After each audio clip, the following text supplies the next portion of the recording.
సుమన్ టీవీలో మీ personal and business promotions కోసం కింది నెంబర్కి కాంటాక్ట్ చేయండి. వరద ప్రవాహం నుంచి ఇప్పుడిప్పుడే కోలుకుంటున్న సింగనగర్ వాసుల్ని దొంగల భయం వెంటాడుతోంది. ఏదైతే వరద ఉధృతి పెరగడంతో ప్రభుత్వం పునరావాస కేంద్రాలకు తరలించడం, కొంతమందిని వారి వారి బంధువుల ఇళ్లకు తరలించడం అయితే జరిగింది. వాళ్ళని కొంత క్షేమంగా ఉండాలి, కొన్ని రోజుల వరకు మీ ఇల్లు ఖాళీ చేయాలి అని అనడంతో వాళ్ళందరూ కూడా ఇంటికి తాళాలు వేసుకొని కొంతమంది పునరావాస కేంద్రాలకి, కొంతమంది వారి బంధువుల ఇళ్ళకి చేరుకోవడం జరిగింది. ఈ నేపథ్యంలో కొన్ని కుటుంబాల్లో అయితే దొంగలు పడి వాళ్ళకున్న బంగారాన్ని కూడా స్వాహా చేశారు అని కూడా వాళ్ళు లబోదిబోమంటూ కనిపిస్తూ ఉన్నారు. అసలు ఏం జరిగింది, ఎప్పుడు జరిగింది, వాళ్ళు ఇంటిని ఎప్పుడు వదిలి వెళ్ళారు అనే విషయం కూడా మనం తెలుసుకునే ప్రయత్నం చేద్దాం రండి. ఏం జరిగిందండి? లోపలికి మేము ఇప్పుడు ఊరి నుంచి ఇప్పుడే వచ్చాం మేడం. తాళం తెద్దామని చూస్తే తాళం ఓపెన్ చేసేసి ఉంది. లోపలికి వెళ్ళి చూస్తే మామూలుగా ఏదైనా పట్టేసి ఓపెన్ అయిందేమో అనుకుని మేము లోపలికి వెళ్ళాం. లోపలికి వెళ్ళి చూస్తే బీరువా అంతా ఓపెన్ చేసేసి ఉంది. మొత్తం లాకర్ అంతా ఓపెన్ చేసేసి వాళ్ళకి కావాల్సిన డబ్బులును బంగారపు ఉన్నాయి తీసుకుపోయారు. మొత్తం అసలు ఏం మిగల్చలేదు. మిగతా అలాగ వదిలేశారు, కానీ అంతా చల్లా చెదరు చేసి వదిలేశారు. డబ్బులు బంగారం మొత్తం పట్టుకెళ్ళిపోయారు. ఎంత బంగారం ఉండొచ్చండి? మొత్తం 12 కాసులు ఉంటుంది మేడం. క్యాష్ వచ్చి 10-12 వేల రూపాయలు క్యాష్ ఉంటుంది. పోలీస్ కంప్లైంట్ ఇచ్చారు కదా? ఇప్పుడే జస్ట్ ఇప్పుడు రావడమే ఒక హాఫ్ అన్ అవర్ క్రితం వచ్చాము మేము ఊరి నుంచి.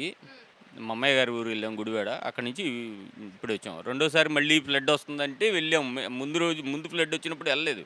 వచ్చాము, క్లీన్ చేసుకుని మళ్ళీ తాళం వేసుకుని వెళ్ళాము. ఎదరంతా క్లీన్ చేసుకుని వెళ్ళాము. ఇంకా 2 గదులు ఉన్నాయి క్లీన్ చేయాల్సినవి. సరేలే మళ్ళీ వచ్చి క్లీన్ చేద్దాం, మళ్ళీ ఫ్లడ్ వస్తుంది అన్నారు కదా అని చెప్పి మళ్ళీ క్లీన్ చేయడం దీనికి అని చెప్పి అలాగ ఉంచి వాళ్ళు రమ్మంటే ఇక అక్కడ ఊరు వెళ్ళాం అనమాట. ఎక్కడ ఉండడానికి అవకాశం లేక అక్కడికి వెళ్ళాం వాళ్ళ ఊరికి. మళ్ళీ ఇప్పుడే రావటం ఒక అరగంట క్రితం వచ్చాము గుడివాడ నుంచి.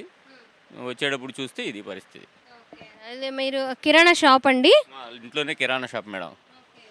సపరేట్గా ఉండదు, ఇంట్లోనే షాపు, కిరాణా షాపు. లోపలన్నీ సర్దేసుకుని మేము వెళ్ళాము. తిరిగి వచ్చి చూసేటప్పుడు మొత్తం అంతా అప్పటికి లోపల వరకు మీరు రెండోసారి వెళ్ళినప్పుడు మొత్తం అంతా లోపలంతా నీళ్లు ఉన్నాయండి? వరద ఉందా? మళ్ళీ రెండోసారి ఫ్లడ్ వస్తుందంటే మేము వెళ్ళిపోయాం మేడం. ఫస్ట్ సారి ఫ్లడ్ వచ్చి కొంచెం నీళ్ళు తగ్గాక వచ్చాము. ఈ వరండా అంతా క్లీన్ చేసుకున్నాం. ఇంకా 2 గదులు ఉన్నాయి క్లీన్ చేయాల్సినవి. మా వల్ల కాక మేము మళ్ళీ తాళం పెట్టి బయటికి వచ్చేసాం రోడ్డు మీదకి. మళ్ళీ ఫ్లడ్ వస్తుంది అనేటప్పటికి మేము ఊరు వెళ్ళాల్సి వచ్చింది. అది మీరు చెప్పండి. పోలీస్ కంప్లైంట్ ఇచ్చారు కదా, ఏమన్నారు పోలీసు వాళ్ళు ఇప్పుడు స్టేషన్కి రమ్మన్నారండి. అది రమ్మని ఇప్పుడు ఒకసారి కంప్లైంట్ అక్కడ సారు, క్రైమ్ బ్రాంచ్ సారు వస్తారు మీతో పాటు. అక్కడికి వస్తే స్టేషన్కి వచ్చి కంప్లైంట్ ఇస్తే వచ్చి వస్తానన్నారు. చెక్ చేసి వచ్చి వెహికల్ కూడా లేదు. అసలు ఇప్పుడు ఎలా వెళ్ళాలో మాకు అర్థం కావట్లేదు. ఏం చేయాలో అర్థం కావట్లేదు. ఇక్కడ ఇదే ఏరియాలో ఇంకొక దొంగతనం జరిగింది అని అన్నారు. అటు సైడ్ మరి మాకు తెలీదు. ఇప్పుడు అంతమే విన్నాను, మాకు కూడా తెలీదు అది. అటు సైడు అటు పక్క రోడ్లలో అన్నారు. మరి మాకు అంత క్లారిటీగా ఏం తెలియదు. ఇప్పుడే వచ్చాం కాబట్టి మాకు ఐడియా లేదు. బంగారం ఇన్ని కాసులు అన్నారు కదా, ఎంత ఎంత డబ్బులు, ఎంత అమౌంట్ అవుతుందండి అది? ఈజీగా 5 నుంచి 6 అవుతుంది అండి. 12 కాసులు మేడం. కాసు వాల్యూ అంటే మీకు తెలియదు ఏముంది, మేము చెప్పాల్సిన అవసరం ఏం లేదు. అది సో చూసుకోవచ్చు ఒకసారి. 100% 12 కాసులు. ఇంకా ఒక గ్రామ్ అటు ఇటు కానీ ఎక్కువే ఉంటుంది, కానీ తక్కువేం ఉండదు. బంగారం మాత్రం తీసేశారు, బంగారం డబ్బులు ఫుల్గా తీసేశారు. ఈ చిల్లర డబ్బులు అవన్నీ బయట పడేసి పోయారు. ఒకసారి లోపల చూద్దాము. మొత్తం అంతా అయిపోయిన తర్వాత ఇంకే ఓకే ఓకే ఓకే. ఇక్కడ ఒక గంగాళ ఉంది చిన్నది, అది పైన పెట్టింది, కింద పెట్టారంట.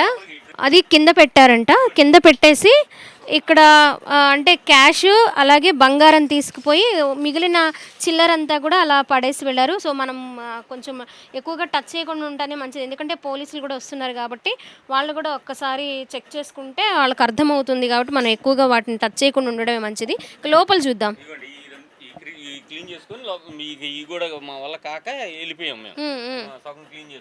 ఓకే. బీరువా ఎక్కడుందండి మీది? అక్కడ తీసి అక్కడ పెట్టారా? ఐటమ్ అంతా అక్కడ తీసుకొచ్చుకొని చక్కగా డివైడ్ చేసుకొని అదే అంటున్నా, వాళ్ళే తీసుకొచ్చి పెట్టుకున్నారు దొంగలే. కదా అనుకోవాలి. ఇంకోసారి మళ్ళీ ఫ్లడ్ వస్తుంది అన్నారనేసి ఇక వెళ్ళాల్సి వచ్చింది, లేకపోతే ఇక్కడే తగలబడి ఇక్కడే ఉండేవాళ్ళం. ఇవన్నీ లేచిపోతున్నాయి, నీళ్ళు వచ్చి లేచిపోతున్నాయి. లాక్ వేసే ఉంది మేడం. మరి అదే వాళ్ళ టెక్నిక్ వాళ్ళు ఉంటుంది కదా మేడం. మరి మామూలుగా అయితే ఎవరు ఓపెన్ చేస్తారు అది? ఇంట్లో నుంచి నైట్ వచ్చేటప్పటికి 10 అయింది. ఇంకా 2 గదులు చేయలేదమ్మా. తర్వాత నిదానంగా వెళ్ళాక ఇది మళ్ళీ పెరుగుతుంది అంటున్నారు. తర్వాత నిదానంగా వెళ్ళాక చేసుకుందాం. 2 గదులు మాత్రం క్లీన్ చేసాం. అక్కడ షాప్ దగ్గరికి వెళ్ళి క్లీన్ చేశారు. ఒకరోజు అక్కడ క్లీన్ చేసుకొచ్చారు. తర్వాత ఇంకా పెరుగుతాయి ఫ్లోటింగ్ అని అంటే సరే వస్తుంది. ఇంకా మా అమ్మాయి కబురు చేసింది, మా అల్లుడు కబురు చేశారు, మీరు ఉండలేరు వచ్చేసేయండి, ప్రాణాలు దక్కించుకుంటే ముందు తర్వాత ఏదో ఒకటి చేసుకోవచ్చు అని చెప్పి వాళ్ళు కబురు చేస్తేనే వెళ్ళాం మేము. అక్కడ ఉన్నది కూడా 2 రోజులు.